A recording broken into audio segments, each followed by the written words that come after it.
All right, ladies and gentlemen, welcome back to another episode of Designing the Best You. I'm your host, Vennessa McConkey, your autoimmune and chronic illness consultant, functional medicine nutritionist, and owner of Vennessa McConkey Coaching, where we educate and empower women to take charge of those in-between moments, right? The nutrition, the lab work, the mindsets, the removal of toxins, all those things that your doctor really can't help you with on a daily basis. And we do all that so that you can live a vibrant life with chronic illness. And today we have a beautiful, beautiful guest on our show. We have the wonderful Cristy Murray. She is amazing. She is an infertility survivor. She has a passion for helping women who struggle with the infertility. And she's also, guys, listen to this. She's a veteran and a women's health provider. And she's made it her absolute God-given mission to give back and empower women to be their own advocate for their health and independence so they can create a family that's thriving, healthy, physically, mentally, and spiritually. She has training that includes an MSN and FNP, certified in functional medicine, a precision nutritional coach. So welcome. Thank you, Vanessa. That's a wonderful introduction. Isn't it always awkward when someone's introducing you and like telling about all your accolades? And that wasn't even all of them, you guys, right? It's like, is that me? Okay, yeah, I guess. So welcome to the show. So tell us a little bit about who you are, where you're from, and how you got into this journey. Yeah. So, aside from your introductions, now I'm a mom of two. But before I got here, it's actually a long journey. Talking about you doing everything right, when you were young, you plan your life, okay, I'm going to go to college, I'm going to do this, and then I'm going to do this. And then I'm going to have a family. So, so me, I'm a veteran, got out of the army, went to college, and then, met the love of my life, got married. And then we decided, okay, it's time for us to start a family. So, lo and behold, it didn't happen right away like you expected it, or like we expected it to be, because we did everything right. I'm healthy, being a veteran, I was active. And isn't that always the case? We're like, we're healthy. How can this happen? Exactly. Mm-hmm. Periods are regular. We're like, okay, well, we should. And I got off the pill. So it's like, okay, it should be, just give it a few months and nothing. And then there's a standard or a protocol that providers go by. They don't really start testing you for infertility. You can't just go and say, I've been trying for 2 months and I haven't gotten pregnant yet. So they'll actually tell you, depending on your age, either 6 months or a year. They'll say, well, you haven't been trying this long, so keep trying and come back in either 6 months or come back in a year. So I kind of left like, well, I don't really want to wait that long. I'm getting up there in age because I got married late because I was career driven. Know that story. Yep.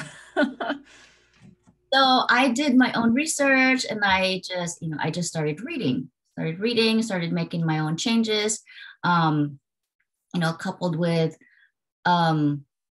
just going. And then I met this other, actually, she's a nurse practitioner as well, and she specializes in fertility.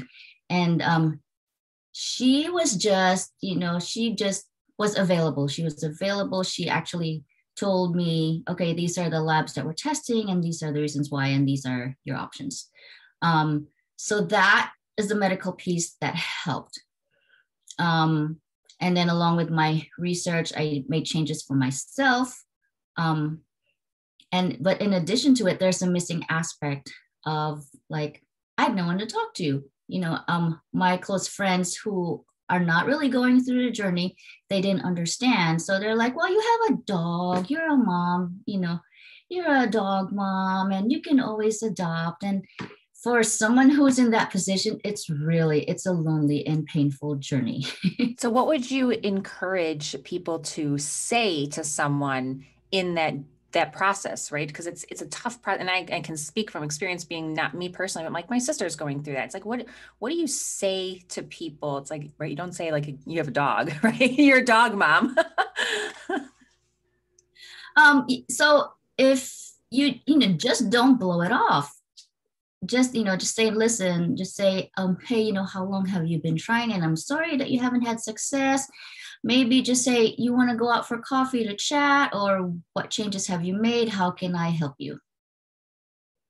I always love that saying, like, how can you help? If anyone has watched New Amsterdam, right? It's like, how can I help? How can I help? What can I do, right? So you always should be asking that, especially with anyone who's got a chronic illness or infertility or anything like that. You got to, I mean, you don't know their story and what they're going through. You can't assume that, oh, you just have a, dog, right? You can deal with that. Oh, you should adopt, right? It's, yeah, those things. But when you're going through that process yourself, that's hard. So walk us through your journey.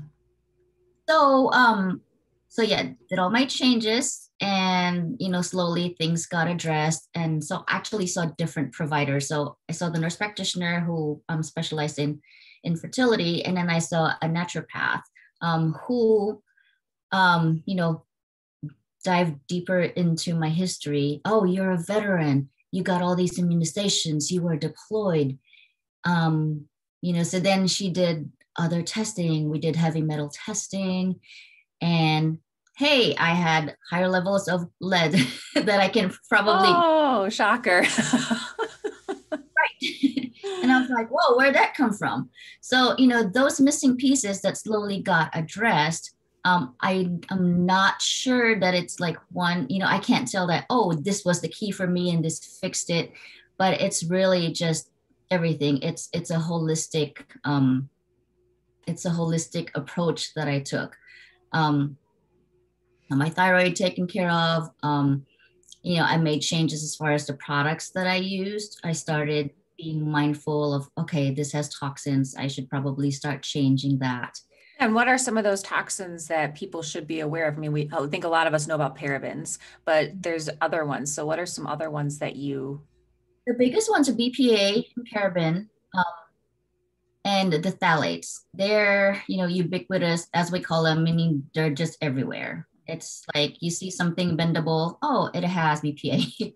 So just paying attention to those little things, and you don't have to go out, just get a big trash can and empty your kitchen. That's what a lot of people think, especially as when we're like, we have to go to the extreme. We're like, oh my goodness, we got to get rid of everything. And then what can we do? And then we got to go back to like the 1800s and make everything. And so I think what she's saying and what I'm saying is, don't go crazy, just be aware of it and take an inventory, right? Yeah. And be realistic. We live, in this day and age where we need those things. So just healthier options. We need containers. Just make sure, you don't use the ones that have BPA on it. Make that change. And while you're doing that, help the planet.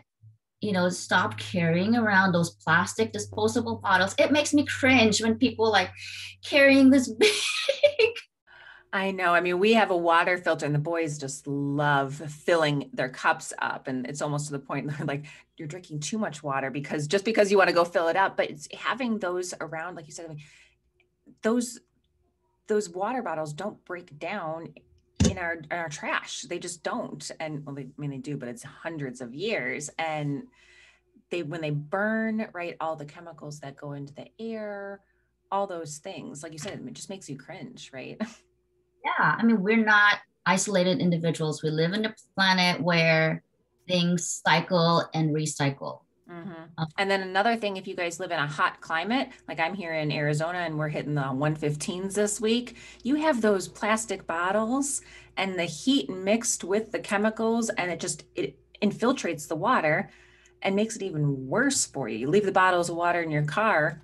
Ugh. Yeah, exactly. So, it may take an extra step for you to transfer what you're heating, transfer it to a plate instead of just putting the container in the microwave. I know like some people go through extremes. Oh, we don't have a microwave, but that's something I can't give up. So I'm okay transferring it to a porcelain plate.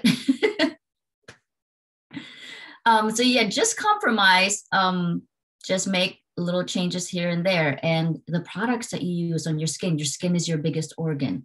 What you put on your skin, if we all want to smell good, and I like good smelling things, but read the label. is it BPA, paraben free. And that's where you have to start, right? Is just, like you said, don't go crazy. I mean, is it okay? Some people out there, and there's nothing wrong with this, you've got hundreds of essential oils and you've got the time to mix all that stuff. Some of us are really busy, and like, we're lucky if we've got like 5 of them sitting around that we can put in a diffuser or something like that, or rub on or whatever. But yeah, just make sure you're looking at the labels, because like you said, the skin is the biggest organ, and it's taking in things from the air, it's taking in your sprays, it's taking in your lotions, and that dives into your bloodstream, right? Mm-hmm. Yeah, it dives in your bloodstream, and some of them are called endocrine disruptors. So they trick your hormones, because your hormones have receptors, and they take the place of those receptor sites. So what happens is you have a door and a key that fits, but it's not opening the door. So your hormones are not functioning as it should. And one of the side effects, or bad effects of these chemicals, are infertility, along with, I'm sure you've seen it, autoimmune disease as well. It trickles down, and really, we just have to nail down these choices that we make. If you're smoking, or you're eating high sugar, and you're coming to say, I want to get pregnant, I'm just like, well, you got to stop drinking first. And then you have to, have all these things that you have to prime your body, because the goal is not to just get a positive pregnancy. You want a healthy pregnancy, a healthy baby, and a healthy mom, because you want to be around when that kid comes out. And I love that you talk about that, like, healthy body to prepare for pregnancy and the pregnancy, and then even after too. These are all, we're a lot of times, and I know you know this of having 2 kids too, and I know this of having 3, it's like they prepare you during the pregnancy. It's like, here's what you should be eating, here's what you should be doing. Well, what did you have to do before to get pregnant so you have the best pregnancy? And it's not going to be a guarantee, but it's going to be preparing your body as much as possible. And then what are you doing after too, to continue keeping your body and the baby healthy if you're feeding, right? So it's, talk a little bit more about the before, because you're in the infertility, space of like what you really do need to do, other than just like removing the toxins and things like that for your, to prepare your body. Yeah. So lifestyle changes. I mean, it's easy. People tell you, but then it's easier said than done. People tell you, oh, quit smoking, exercise, and sleep. But we live in a busy world. It's not so easy to just leave your work and, oh, I'm going to exercise, I'll be back later. So it's, and then unless you have one of those bikes or something like keeps your computer going. I don't know if I can concentrate doing that. Right? No. So then it's really preparing your mind as well. It's the mindset of things. Just prioritizing, okay, I'll do this much, and then just little changes here and there. And then I was actually listening to, I think it's one of the master classes. So this whole pre-pregnancy thing, it's called restorative fertility or restorative medicine, because you're restoring your body.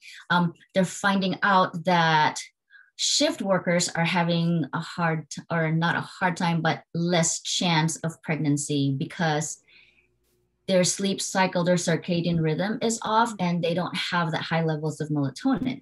Oh, that's interesting. Yes. And then the melatonin, they're finding like the high levels of melatonin in rats versus the low levels of melatonin. The rats with higher levels get pregnant easier than the ones with low levels. So, interesting. Yeah, so there's the science behind sleep. No one's telling you, we're not telling you, get 7 to 8 hours of sleep. But in the busy world, we want to do things, right? We when we have the energy, we just want to stay up and, oh, I'm going to do this, I'm going to get things done. So here you are, your 8 hours keeps dwindling down. So now you're at 6 or 5, which one of the things that I had to work on, because as career-driven women, we think we sacrifice sleep. And it's one of the basic things that you have to do to get your body ready, not just to get pregnant, but to combat a lot of these things that we think that cannot be fixed with a pill.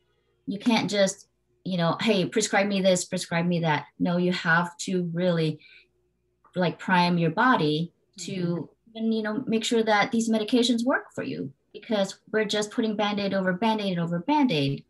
Yeah, you can't just take melatonin. I have people, I'm sure you have people come to you too, like, I just take melatonin. No, you can't just do that. You can't just take, can't remember some of the medicated ones out there. It's like, you can't just take a sleeping aid or just down a bottle of NyQuil and hope you're going to get good and quality sleep too. That's another thing too. You could have 5 hours of sleep, quality sleep, and be better off of than having 9 hours of constant interruption. Now, of course, if you're, a mom of young kids and you're, trying to get pregnant again or something like that, yeah, that's okay. It's a struggle, of course, but you have to focus on the quality things. So what were the struggles that you had with implementing some of these things? Because being, right, like you said, a career-driven woman, you're like, I got sleep. What's that? No. So yeah, so sleep is one. And then the being active and exercising, it came easy for me because being in the military, I mean, pretty much you're active there, you come out and you stay active. And then mindset, I think I started listening to this, this mindset CD, just like calming yourself down and saying that, telling yourself it's okay, it'll happen. And, if not, there's God's plan, God knows everything. He knows the big picture and he maps out your life. Absolutely. It's like when you are so stressed and you try so hard, you release cortisol, and cortisol is good in a way, but it shouldn't stay long. And I was talking to someone before, and we kind of compared cortisol to, a house guest. It's fun if you have a house guest for a little bit, but live there with you, because if they start living there, you're like, you're not a guest anymore. You gotta start. Yeah, I mean, and I know cortisol well from having Addison's disease. It's like, if you guys don't know, cortisol, it's your body's fight or flight hormone. So when you're supposed, like she said, you're supposed to have it. It's supposed to be fun, like a house guest for a little bit. It's supposed to help you. But if it's working in overdrive all the time, your body can't focus on anything else but trying to get that cortisol level down so you can do things like sleep. Like, for anyone who's not aware, your cortisol levels are really high, supposed to be really high in the morning. And then you get just a little boost in the afternoon, and then it tapers off. And that's how it's supposed to be. But if you're constantly in overdrive all the way through bedtime, you're not giving your body a ability to calm down and have that restful sleep. So you can be extremely productive and active throughout the day and get pregnant, right? And your body has to be in a state of calm. This is going to be a little overwhelming for some people, but when is the time of day that we typically have sex with our spouses? At night, when our body is calm. And if you're in that stress mode, your body's going to pretty much ignore it. I mean, correct me if I'm wrong, Cristy, right? Right. Stressed, guess what? You're stressed, your body's thinking, we have to stay alive, we have to survive. And childbearing is not survival for the body. It's, we got to keep you safe, we got to pump, we got to increase your heart rate so you can run. And reproduction is just, it's not there. So it shifts all the resources to keeping you alive and surviving and not reproducing. No, I totally agree. I remember because I'm a driven woman too in corporate and things like that. And it was a challenge to calm down. It was a challenge at first getting pregnant, and you just sometimes even miss cycles because of being so overwhelmed and the stress we put on ourselves. That's one thing too. In order to get pregnant, is you guys got to just chill out, relax, have some fun, especially if you've got the high type A personality like we do, and you're very driven and things like that, and start taking care of the things that you can take care of, right? Like Cristy said, it's like, okay, good quality food, get rid of the endocrine disruptors, right? In our plastics and things like that, and our lotions and all those things, and getting the good quality of sleep, right? Those are the things that we should be taking a look at, okay? And is there anything else that you're like, these women need to know this in order to help with their infertility? Track your cycles. Do you have an app that you use or a tracker? I just do like, what is this? Period Tracker Lite. Mm-hmm. I tried the Apple one. It's not as user friendly to me. It's Period Tracker Lite, or just get a piece of paper with the days of the month and the year. You can track everything in a year in one paper. And I think I have that. And if people want to sign up for my list, I can give them a copy of that so they can track their cycles. It's so simple, and we just make things difficult for ourselves. We do. And here's the thing too, if you have it on paper, y'all, and you post it somewhere, your husband will see and you'll be like, here's the time, because they're visual creatures, right? Here's the time. This is when we got to focus. So I absolutely love that. And before we kind of just start closing out here, you have a book that's going to be coming out at the end of this year. Do you want to share a little bit about that? Yes. So when I started, this infertility journey, I was not a nurse at all. I was working somewhere else. I'm actually, my first degree is in behavioral. All these things she has, guys. Because when I was deployed, I was like, well, I want to help people. So I went into, a branch of social work. So then I missed the medical field, and I went back to school in nursing. And then, I was like, wow, when I was a nurse, and I realized that these are the things that I, kind of researched on. So it wasn't so foreign to me. Where was I getting it to? So we're talking about your book. Yes, medical training, and then did something else. And now, being a nurse practitioner, it's really a long journey for me. And I still have this passion for helping women, and, being in the stage of life where I'm at, where, I'm blessed with what I asked for. So I, pray so hard, like, how can I help? How can I make an impact in the world? How can I help women? So, so then it dawned on me that maybe I went through this journey so I can help women who went through the same journey. So I decided that I'm going to write a book about infertility or fertility, however you want to look at it. So I'm going to talk about my journey and how I triumphed from it. Yeah, and we'll have a link so you guys can sign up for that, her wait list, so you can get all access to when it's the pre-launch and when she's going to have it promoted, things like that, when you can pre-order all those things. We'll have that available for you guys in the show notes. And we'll just have a link to her site too as well. I mean, guys, she's been featured in so many different things. You're going to want to check it out, and you're going to want to, if you have any infertility issues, I highly recommend getting in contact with Cristy, because she's walked through it. She's helped other people walk through it and help them to have that vibrant life, that vibrant journey that they've been longing for.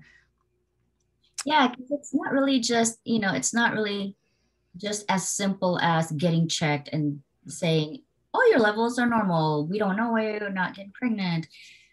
And no one addresses the other aspect of it. So when you leave, your provider's office, or no one talks to your husband, there's there may be now support groups for couples or women trying to conceive, but you need that, you need that sisterhood, or, there's a mom club. Why not a trying to conceive club, right? Yeah. It's a lonely journey. And when I talk to my clients or my patients, and I just tell them, okay, so now we've addressed this, and do you need help talking to someone, because this is going to be stressful. This can become a chore. And this is great because, guys, we talk about these like in between moments, and the doctors don't talk to you about this stuff. They may know it, but they don't have the capacity. This is why we have people like Cristy who have walked through it and can help you on that journey and help guide you to like looking for those groups, even creating one yourself and saying, hey, look I've got some other clients that have walked through this. They would love to join your group, right? Let's take a stand. We're empowering you. We're educating you to be able to take a stand and share. Like we were talking before we started recording, like open up and share your journey, come out of the closet, right? Because other women need to hear that and know that they're not alone. Yes, exactly. So yeah, no one really, I felt like so alone because everyone I knew was getting pregnant whether they wanted to or not. And there was a time where there was even a family function where they got all the moms together and they were just whispering and a trigger moment. They're like, oh, they were planning something. And then I came over and I asked them, what are you guys talking about? Where are you guys gonna go on Saturday? What is this? And then they said, oh, we're gonna get a family picture with all the kids. And guess who doesn't have kids? Yeah. So just like knowing, I want women to know that it's okay if you're not invited to those, and it's okay and you don't have to. And if they're, being secretive behind you, you don't need to be there. And if they're not supportive of you, you need to be able to find a tribe that supports you and, have that strength inside you to stand up and say, I'm strong enough whether I'm a mom or not, and I'm good enough as a woman, as a person, whether I get pregnant or not. Amen. And then also being able to be strong enough to stand up to those people who are probably not intentionally shutting you out, but saying, hey, because you guys did or said this, it did trigger me because I don't have kids, or you left me out. How can I be a part of this? Maybe I can be the one to take the picture, right? Type thing, right? Mm-hmm. Maybe whispering behind your back because they don't want to hurt your feelings because they conceive, and here they are, they're trying to get all the children together. Oh yeah, we have this conversation with my sister and sister-in-law all the time because it's like we had no problems once we figured out what the issues were, and they're still struggling, and they're like, well, you have all these kids. And I joke with them, I try to make a light moment and say, well, you can have one of ours, right? But at the same time, like they're still trying too. So you have to, as the person trying to conceive, have some grace for yourself, have some, understanding of God does have a great plan for you and your potential family. And it's going to be either a matter of time. It's going to be you figuring out yourself. A lot of times, I'm sure you understood in this journey too, you found out a lot about yourself in it all, right? So, well, I wanted to make sure that we respect everyone's time here because we could probably talk about all this stuff for a while, but I want you guys to get in contact with Cristy. All of her stuff is going to be listed on the show notes there, and please reach out to her and share this episode with anyone you know who's struggling with infertility, because we want them to not feel like they're alone. Well, thank you again, Cristy, for being on, and you guys keep on working on designing the best you.